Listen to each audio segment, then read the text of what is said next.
What's up, folks? Welcome to the Combat Fighting Channel. My name is Han, and this is part 2 for the interview that I did with Dave Zuniga from Dave's Gym Combat Arts with his 2 students, Chris Joseph and Michelle Friesen. This part 2 focuses more on Michelle Friesen. So I hope you enjoy this video. See you soon. Okay, so the second fighter we got here is Michelle Friesen. This one I haven't posted yet because when we originally streamed it, it was on WKA Live. It was to an international audience, and we had a pretty big viewing for that live event. So a lot of people around the world saw that, which is cool. Now, I finished editing it, and I'm going to post it very soon, but I haven't posted it yet. So I'm going to play it back right now, okay? How much time do we got left? Do you want to go through with me, Dave? Yeah, whatever. We can do that. Okay, cool. Okay, so let's go straight to the round starting. So we're talking about 3-minute rounds here. And we're going to start. All right, so there we go. There's Michelle. You guys see it clearly? Oh, yeah. Yeah. All right, cool. Are you hearing the audio too? A little bit. Okay, let me make it louder.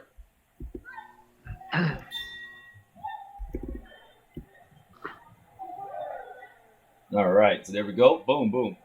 And both of you, like I said, are pretty scrappy. And your opponent is no slouch either. She's pretty tough, man. Yeah, she was awesome.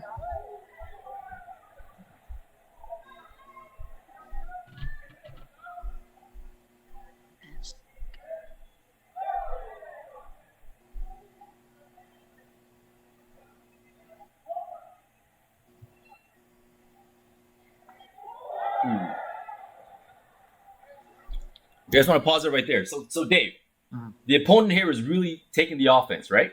And Michelle here is doing really good defending herself. What in here is part of the training that you guys worked on? Can you talk about the training that you guys do for these situations? Yeah, it's really hard for your first fight. There's some jitters involved, and just you don't know what to expect. Like, I know what to expect, but the athletes don't exactly know what's gonna go, how it's gonna go down, and how you're you can get on with your nervousness and a little bit of anxiety. Yeah, Michelle did really well coming out the gate.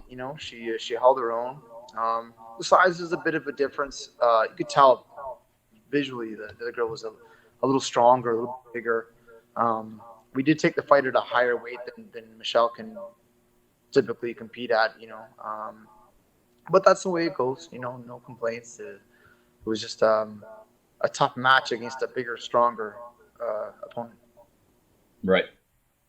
How about you, Michelle? It was your first fight, right? Yeah, that was the first fight. So Dave was saying earlier that you got to control your nerves on your first fight because it can get to you. Yeah, for sure. Did you feel you did a good job controlling your nerves? How did you feel before the fight?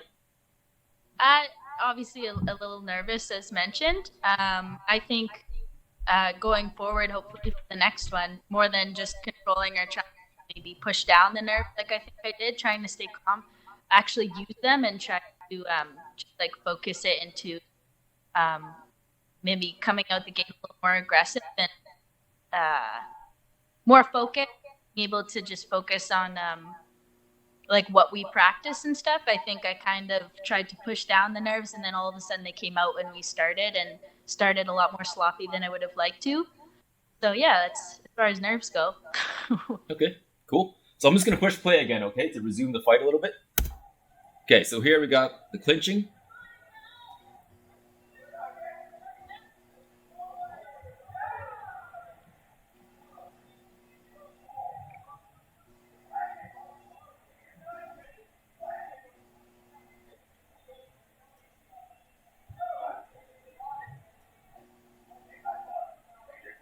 You're doing okay, Michelle. You're landing some pretty good pot shots there. Yeah, just when you're landing, the power difference, you can just tell the size and the power difference. I was so shook up after that.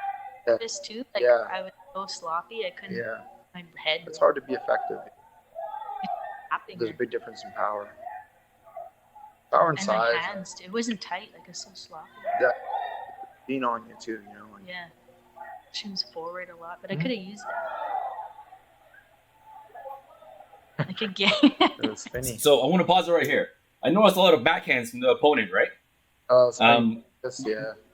What do you recommend in these situations, Dave, when the opponent is throwing these backhands? How would you defend against that? I think they're ridiculous. In my opinion, we don't really practice them a lot. I think they're silly. They're really easy to defend if you don't set them up right. And, you know, maybe we need to work on a little bit of defense. You throw that lead leg front kick, that lead leg teep, and just push them away. Just lean back a bit. You know. And again, first fight jitters. You know, you don't really, and the opponent as well. You're not, you know, moving forward. She not gonna be throwing 3 spinny things in a row. You know, just you learn as you go.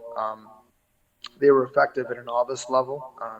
Higher level, you don't see spinning back fist thrown 5 times in a round, and yeah, it's part of the learning process. You know. I see. Okay, that's cool. So you're saying it's more of a novice thing. In pro fights, you're saying it's likely not going to work. No, they do work when set up properly. Those weren't set up at all. It's just you're just throwing them, and that's okay. You know, it's all how you learn. A couple did land, and that's nice. But yeah, they're high risk, high return when you compete at a higher level. So they're not throwing it. I get you. So I'm gonna resume it here.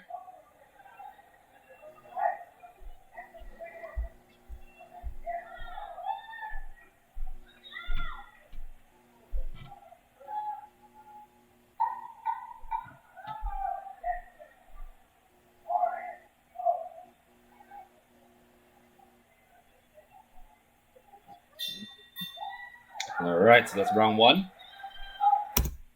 So Dave, based on what you're seeing, what are your thoughts on round 1? Is there anything you want to mention?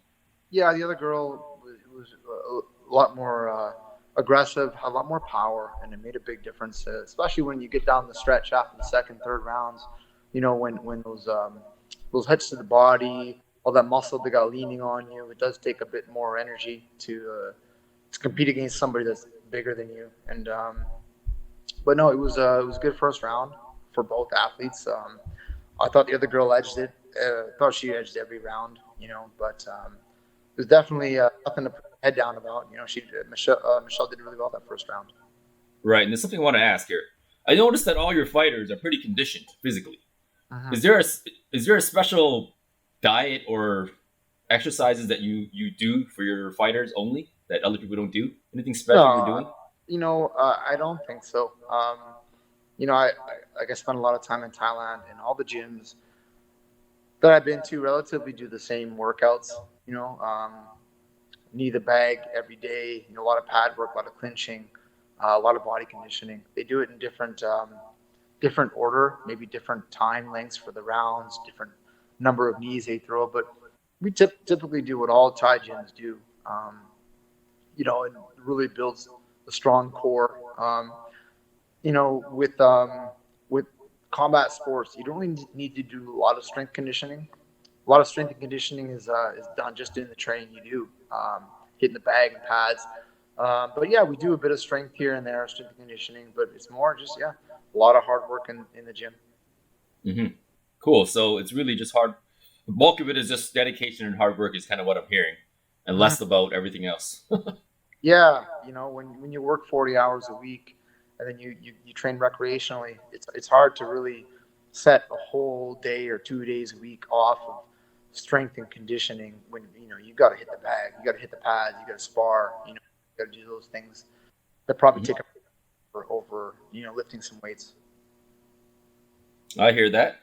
Okay, so I'm going to resume the fight here. I kind of want to cut to when you were in the corner talking to Michelle, because one of the things that we kind of suggested to do is put a mic and a camera in the corner to kind of capture you guys talking. But I wasn't sure what people would thought about that, because I wasn't sure if that's a private time or if it's a time that should be brought outside to the world to see. You know, at the high, like I said, at the high level, you have no choice, you know, and, you know, to me, it doesn't matter. If you want to do that, do it. But, yeah, I don't know. It's not my thing. I like to keep it personal if I had a choice. But yeah, like at the higher levels, yeah, you got, not only do you have, a microphone, but you also have officials, ring officials that are observing you between rounds, and sometimes they want to hear what you have to say. Sometimes they want to make sure you're not putting, something in her water, or make sure, just making sure the fighter's really genuinely okay, and the coach is not forcing them to head out, for another round when they can't do it. Right. I get what you're saying. Okay, so here you're back out, and for the second round, I kind of want to get your input on. You said you remember everything, right? I want to get your input on what you were saying to Michelle in that second round. So we're gonna watch the second round now and just kind of see what happens here. No, yeah. After the first round, I told Michelle just tighten everything up.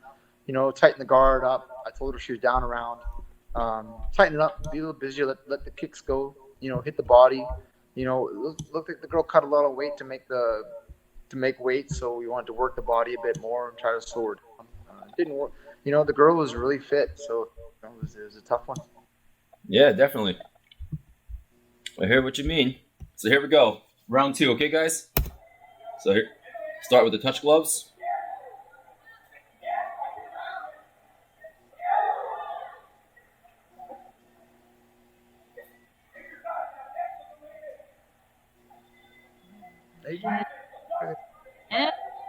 There you go.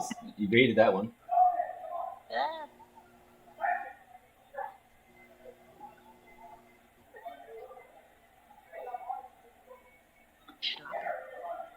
Actually, I want to ask. So she did that spinning back fist, and this time you dodged, right? Is it because in the first round you kind of saw this happening a lot and you anticipated it, or is it just reflex? Well, maybe a bit of both, I guess, at this point.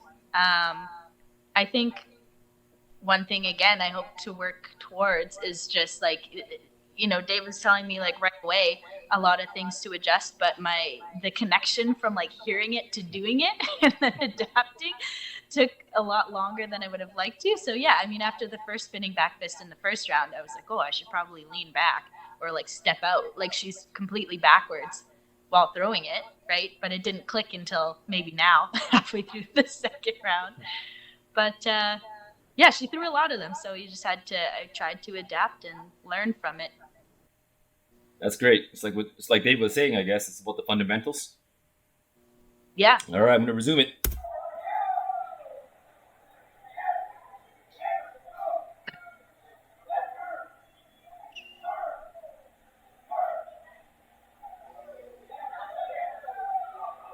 Good.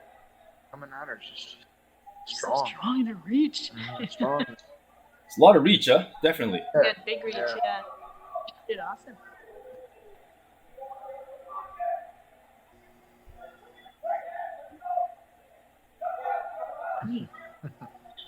I gotta say though, Michelle, I wouldn't have guessed it's your first fight. Oh, thanks, man. Seems like you're used to it. Well, it's we did a lot of really good sparring before in the weeks coming up, and my teammates and Dave all helped a lot in getting some more experience in it, and I'm glad it shows a little bit. Boom, right there. Nice punch in the face. Oh, it's back and forth, definitely. It's just, you can just see the effects on the shot. The other girl, what's her name? Jen? Jen, yeah. Jen had a lot more impact, a lot more effect on her shots, which is, that's the true scoring point, right? You got 10 seconds left. Damage.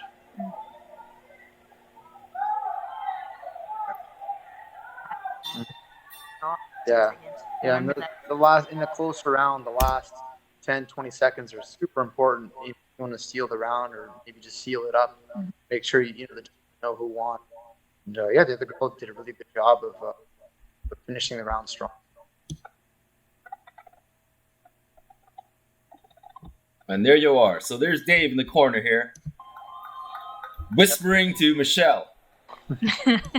I know this is private talk, Dave, but can you share with me just a little bit of what you kind of give for advice in this situation? Do you remember? I do. I do? Okay, Michelle, what did Dave say? Should I say? Yeah. He just said he put a lot of emphasis that I should, at this point was clearly down, and that I needed to kick her as hard as I could. Is kind of what stuck. Yeah. Yeah, you got to go, empty out the tank. The last round, you're down 2-0. The only way you can make up even a draw is getting a 10-8 round, which, that's a big ask.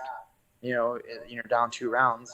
And, yeah, that's all a coach can do is give them the hard truth. Say, hey, you want to win, you need to come up big in the last round. Mm-hmm. All right, so I appreciate that. I know for you it's kind of private, and I appreciate you giving me some insight in that. There are some other coaches that are more public about it. I think there's some words that were said out loud, like "take her down" in some other fights. So it's okay. So I'm gonna fast forward here. You got your coach,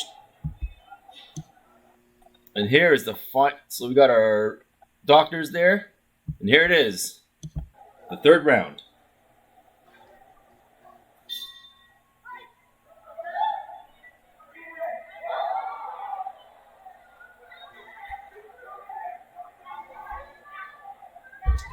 It's kind of covered there.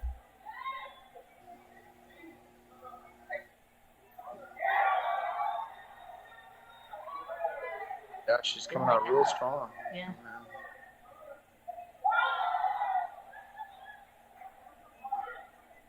Hey, Dave, I want to pause for a second.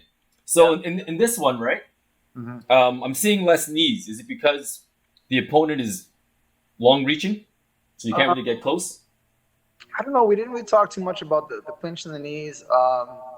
When you have a girl that's taller and physically stronger, it's kind of hard to muscle in the clinch, regardless of technique, and especially in the last round of the fight when the power levels are down on both, maybe a little bit of fatigue, and it's especially with the first fight. Where do you do your best work? Do you do it in the clinch or do you do it from the outside? I think Michelle's best work was longer range, nice middle kicks to the body, and yeah, naturally, if it's working, you stick with it. And there's really no need to initiate a clinch. If it comes, it comes. But I think Michelle was doing her best work, longer range with a big long middle kicks. I got to ask Chris this too, because it's like a peer-to-peer review, right? I mean, no hate here. So Chris, from what you're seeing, what kind of advice would you give, since you're the experienced guy here, right? Yeah, do what's working. I thought, the outside work was good, kicking her body, and yeah, it was just it's tough with the size difference. Well, but we're not judging anybody. We're critiquing the fight. It's a good fight, good match, and it was tough. It was a tough one. Oh yeah, and all of this is all just judging, right? We're critiquing. We're just reviewing the fight. Mm-hmm. There is no hate here in this channel. All right, so we're gonna resume.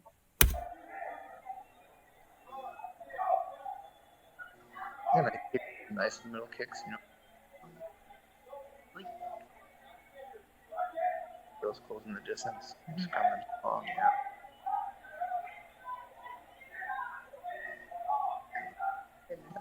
Staying long.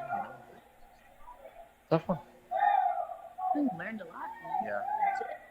Yeah, the other girls are really effective with their hands and just throwing them more powerful shots. Yeah. Good ball, Michelle.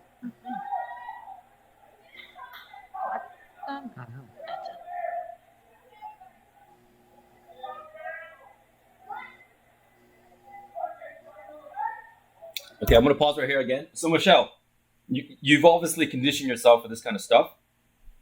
In this third round, how much gas did you have left?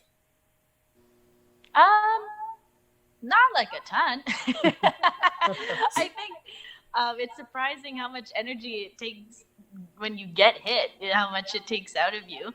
But yeah, I mean, we obviously train to try to work through that, and I think a lot of maybe even more like mental training, learning how to push through that, and still not even just push through and move, but do that with proper technique and staying tight. So yeah, I was pretty tired. So Dave, Chris, you guys can chime in on this, right? Yeah. What kind of advice do you have for this? For a new fighter, it doesn't matter if it's a street fight, it doesn't matter if it's in the ring. You can exhaust yourself really quick if you do the wrong things, right? So what kind of advice do you have for anybody in terms of conserving stamina and endurance? Yeah, well, fighters, especially their first couple of bouts, they get this anxiety. It's a fighter's anxiety. You get really tense, and it sucks the energy out of you. Especially when your nerves kick in, you can't stop thinking, and you're overreacting, and maybe exerting too much energy into simple technique. And not only does it wear you out, it makes you more vulnerable, I find, to attacks too. When you're twitching too much, and you're not yourself. And it's expected in anyone's first fight, win or lose. You're not going to be the same star you are in the gym. It's going to be the ring is a whole different beast. Right. So Chris, how many fights did you have to do before you kind of got used to the pacing?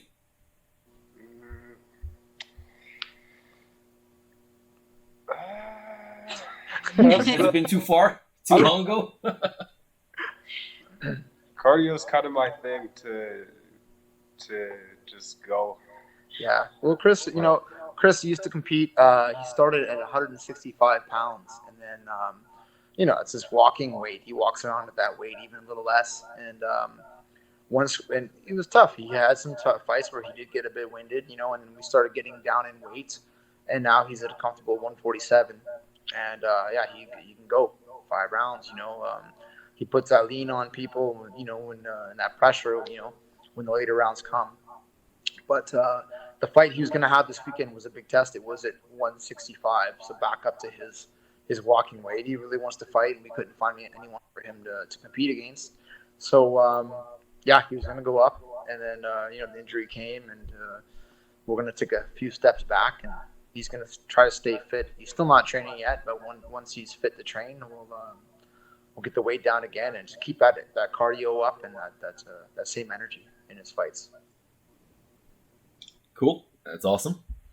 And by the way, anytime you guys come down to Calgary, give me a call, just in case I'm unaware of the event. If I'm not aware of the event, I won't show up because I won't know about it. But I'm trying to do every event, right? One on Saturday, I'm showing up.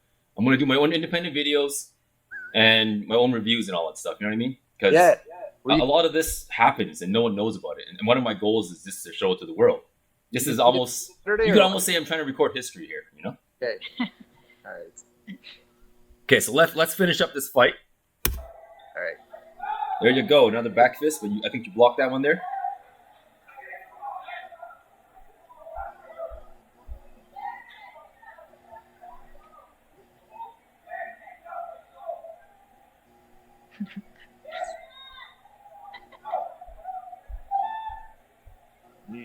So slow. No, but knees were good, just not effective. Yeah. What was that about the knees, Dave? Yeah, they were good knees. Michelle was throwing; they weren't really effective. The girl was real big, real strong, and if it doesn't cause effect, it's really hard to score it as a scoring point. With those knees. Mm-hmm. So Michelle was doing all she could, and it was really good. First leg. Yep. Gonna resume it right here.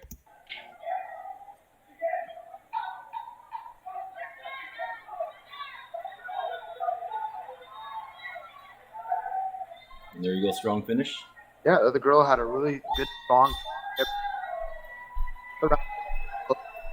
Up on any rounds, but the other girl really capitalized at the end of every round, and gave it an easy decision for the judges. I'm gonna go back just to the ending here. Okay, so over here. Now the fight's over. You guys take the gloves off. Mm-hmm. Is there any other finishing word? Do you give advice at this point in the fight, Dave, or do you just let your fighters kind of digest? No, the fight's over. After the fight's over, we're friends again. We take the gloves off. We go congratulate the opponent, win or lose. Hey, good fight. No one hurt. We're all okay, and just wait for the decision. Okay, so Dave, Chris, and Michelle.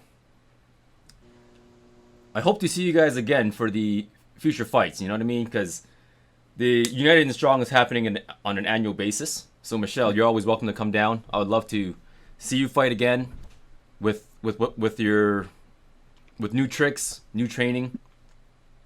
And Chris, I hope to see you again also. Dave, I'm likely going to see all the time because he always comes down.